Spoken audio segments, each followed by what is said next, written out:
ಪ್ರಭು, ಅಂದು ನೀನಾಡಿದ ಮಾತಿಗನುಗುಣವಾಗಿ ಈಗ ನಿನ್ನ ದರ್ಶನದ ಭಾಗ್ಯ ನನಗೆ ಲಭಿಸುತ್ತದೆ ಎನ್ನುವುದಾಗಿ ಕಾಯ್ತಾ ಇದ್ದವ. ಅದೆಷ್ಟೋ ವರ್ಷಗಳಿಂದ ಈ ಮೇರುವಿನ ತಪ್ಪಲಲ್ಲಿಯೇ ಕುಳಿತು ಈಗ ಆಗುತ್ತದೆ, ಇನ್ನೊಂದು ಗಳಿಗೆಯಲ್ಲಿ ನಿನ್ನ ದರ್ಶನ ಆಗುತ್ತದೆ. ಈ ಕಣ್ಣುಗಳಿಂದ ನಿನ್ನನ್ನು ನೋಡುವ ಮುಖೇನವಾಗಿ ನನ್ನ ಜನ್ಮ ಸಾರ್ಥಕ್ಯಗೊಳಿಸಿಕೊಳ್ಳಬೇಕು. ಅಲ್ಲ, ನಿನ್ನ ಪಾದದಡಿಯ ಧೂಳನ್ನು ನನ್ನ ಮೈಗೆ ಲೇಪಿಸಿಕೊಳ್ಳುವ ಮುಖೇನವಾಗಿ ನನ್ನ ದೇಹ ಸಾರ್ಥಕ್ಯ ಹೊಂದಬೇಕು ಎನ್ನುವುದಾಗಿ ಭಾವಿಸಿಕೊಳ್ತಾ ಇದ್ದವ. ಹೀಗಿರುತ್ತಾ ನೋಡಬೇಕು ಎನ್ನುವ ಆಸೆ ನನಗಾಗುತ್ತಾ ಇದೆ. ದೇವರೇ, ಒಮ್ಮೆ ನಿನ್ನ ದರ್ಶನ ಭಾಗ್ಯವನ್ನು ನನಗೆ ಕರುಣಿಸುತ್ತದೆ.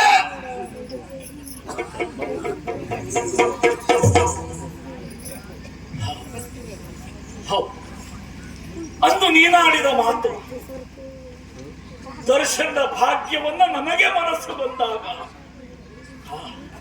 ನೀನೇ ಹೇಳಿದ್ದಲ್ವೇ, ನಾನು ನಿನಗೆ ನೀಡುತ್ತೇನೆ, ತೋರಿಸು ತೋರಿಸು ಅಂತ ಹೇಳುವುದಕ್ಕೆ ನಾನು ಎಷ್ಟು ಅಂತ ಬೇಡವಾ? ಆಗ್ಲಿ ತಂದೆ, ಯಾವಾಗ ಈ ಭಕ್ತ ಹನುಮನಿಗೆ ದರ್ಶನ ನೀಡುವ ಮನಸ್ಸು ನಿನಗೆ ಬಂತು, ಆಗ್ಲೇ ನೀನು ದರ್ಶನ ನೀಡು ತಂದೆ. ಆದ್ರೆ ನಿನ್ನನ್ನು ಕಾಣುವ ಕಾತರದಲ್ಲಿ ಅದು ಕಾಣ್ತಾ ಇದೆಯಲ್ಲ ಕಲ್ಲು ಬಂಡೆ, ಈ ಮೇರುವಿನಲ್ಲಿ ಕುಳಿತು ತಪೋ ನಿರತನಾಗುತ್ತೇನೆ, ನಿನ್ನನ್ನು ಆರಾಧಿಸ್ತಾ ಇರ್ತೇನಂತೆ.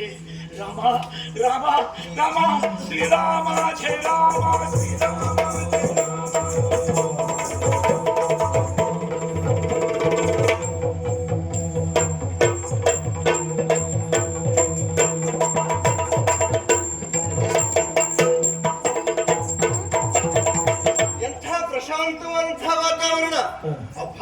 ಇಲ್ಲಿ ಯಾವ ಸ್ವರವನ್ನ ಕೇಳಿದರೂ ಅದರಲ್ಲಿ ರಾಮ ರಾಮ ಎನ್ನುವಂತಹ ಧ್ಯಾನವಲ್ಲದೆ ಮತ್ತೇನೂ ಕೇಳಿಸಲಾರದು.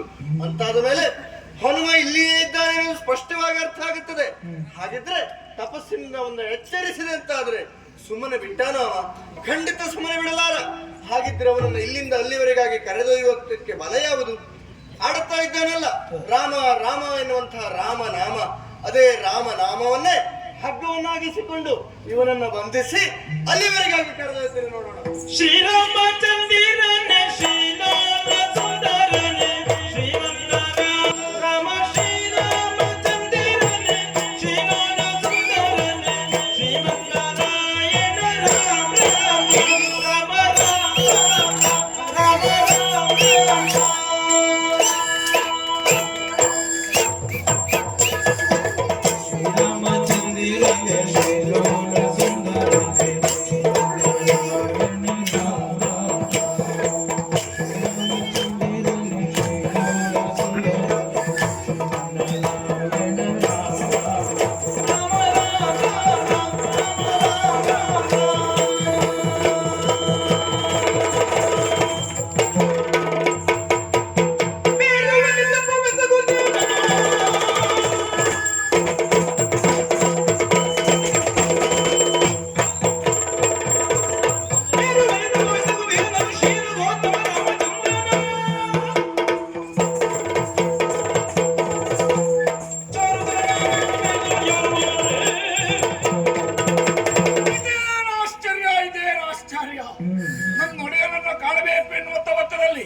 ರಾಮ ಭಜನೆಯಲ್ಲಿ ನಿರತನಾಗಿರುವಂತಹ ಹೊತ್ತಿನಲ್ಲಿ ನನ್ನ ಭಜನೆಗೆ ಅಥವಾ ನನ್ನ ನಿಷ್ಠೆಗೆ ತಪಸ್ಸಿಗೆ ಭಂಗ ಬಂತು ಅಂತಾದ್ರೆ ಆಶ್ಚರ್ಯವೇ ಹೌದು.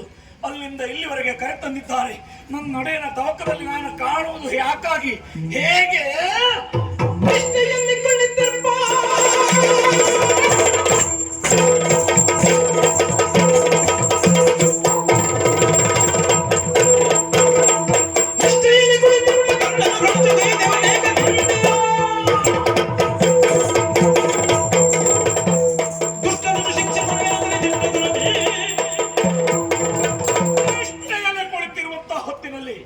ನನ್ನ ನಿಷ್ಠೆಗೆ ಭಂಗಪಡಿಸಿದ್ರು ಅಂತಾದ್ರೆ ಯಾರಾಗಿರಬಹುದು, ಯಾಕಾಗಿರಬಹುದು, ಯಾವ ಉದ್ದೇಶ ಇಷ್ಟು ಈ ಕಾರ್ಯವನ್ನು ಮಾಡಿದ್ದಾರೆ ಎನ್ನುವುದಕ್ಕೆ ಅನುಮಾನವೇ ಇಲ್ಲ.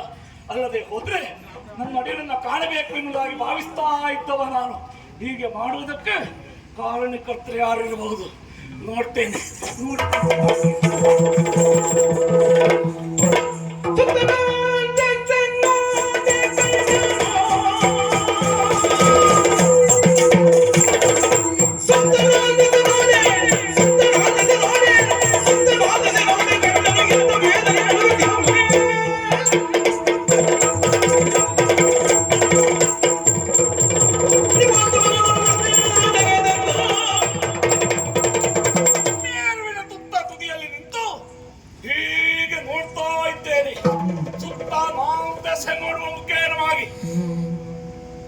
ತಪೋಭಂಗಕ್ಕೆ ಕಾರಣ ಯಾರಿರಬಹುದು ಎನ್ನುವುದಾಗಿ.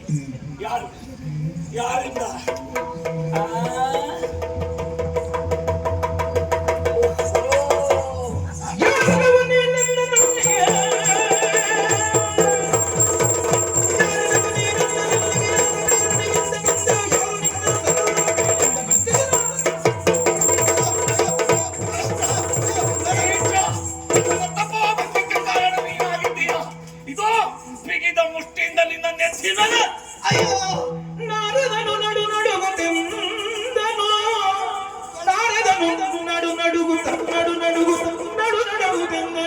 ವಾರಿಜಾಂಬಕ ರಾಮಚಂದ್ರನ ಚಾರು ಚರಣಗಳಾನಿ ಕೊಳ್ಳೆಂದು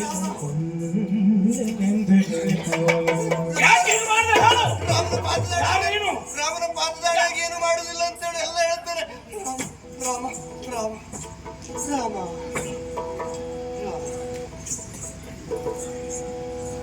ರಾಮನ ಪಾದದಾಣೆಯಾಗಿ ನಿನ್ನನ್ನು ಕೊಲ್ಲುವುದಿಲ್ಲ. ಏನು ಮಾಡಬಾರದು. ರಾಮನಾಮದ ಮೇಲೆ ಅಷ್ಟು ವಿಶ್ವಾಸವನ್ನು ಇಟ್ಟಿದ್ದೀಯ. ಹೌದು, ವಿಶ್ವಾಸ ಫಲದಾಯಕ, ಅನುಮಾನವೇ ಇಲ್ಲ. ಆ ರೀತಿಯಾಗಿ ರಾಮನನ್ನೇ ಆರಾಧಿಸ್ತಾ ಇದ್ದವ ನೀನು ಅಂತಾದ್ರೆ ಹೇಳು. ರಾಮ ಭಜನೆಯಲ್ಲಿ ನಿರತರಾಗಿದ್ದವ ನಾನು. ನನ್ನ ಈ ಭಜನೆ ತನ್ನ ತಪಸ್ಸಿಗೆ ಭಂಗಪಡಿಸುವುದಕ್ಕೆ ಮುಂದಾದೆ ಅಂತಾದ್ರೆ ಯಾಕೆ ಹೀಗೆ ಮಾಡಿದೆ? ಯಾರು ನೀನು? ಏನು ಮಾಡುದಿಲ್ಲ ಮಾಡುವುದಿಲ್ಲ ಅಂತ ಹೇಳಿದ್ದಲ್ಲ, ಈಗ ಹೇಳು. ಸತ್ಯಲೋಕ ರಜತಾದ್ರಿಂದ ಯೋಧ್ಯಗೈತಂದೆನೋ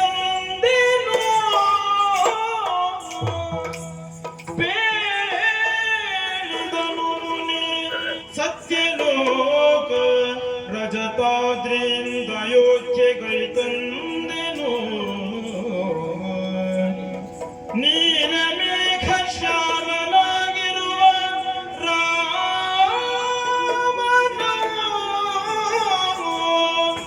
ನೀಲಮೇಘ ಶ್ಯಾಮನಾಗಿರುವ ರಾಮನೋ ಬಾಲಾರ್ಕ ಪ್ರಭೆಯೊಳ್ ಒಪ್ಪುವ ಜನಕ ಜಾತೆಯೋ ಬಾಲಾರ್ಕ ಪ್ರಭೆಯೊಳ್ ಒಪ್ಪುವ ಜನಕ ಜಾತೆಯೋ ಮೂಲಗದಿ ಭರತ ಶತ್ರುಘ್ನ ಲಕ್ಷ್ಮಣರಿಂದ ಕೂಡಿರುವ ಸಭೆಯ ನೋಡಿಗ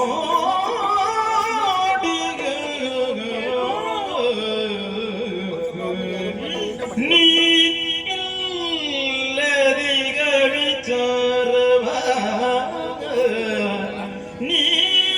ನೀಲ್ಲರಿಗ ವಿಚಾರವ ಕೇಳಲಾಗ ಸನ್ಮಾನಿತನು ಬೇಡ್ದ ರಾಮ